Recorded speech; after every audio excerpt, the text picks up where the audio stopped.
আজকে শনিবার, আমাদের এইখানে হাট বসে। বাবা গেছিল হাটে, হাট থেকে মাছ এনেছে। মা সেই মাছগুলোই কাটছে।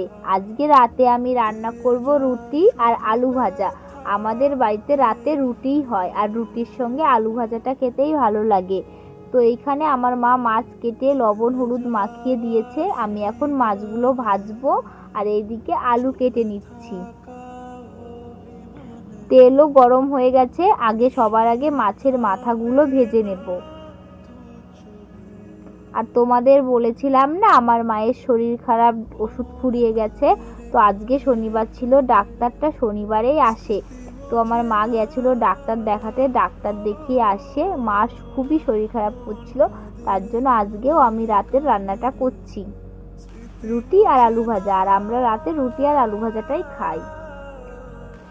জানি আমার এই একঘেয়ে ব্লগ তোমাদের ভাল লাগে না, তো কি করব বলো। আমি বাড়িতে তো শুধু কিছুই করি না, এটাই করি। তো এখানে আমার মামাকে আর আমার ঠাকুমাকে খেতে দিয়েছি।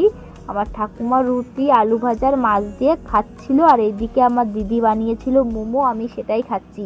মোমোটা যেন দোকানের মতো হয়েছিল, খুব সুন্দর। আর এইদিকে আমাদের বাড়ির কুকুর বসে আছে লালমতি, আর ওর পাশে যেটা আছে সাদা কালার, ওটা হলো গ্রামের কুকুর। ওটার নাম আমরা রাখিনি, ওটা বলি গ্রামের কুকুর। তো ভিডিওটা ভালো লাগলে লাইক করো।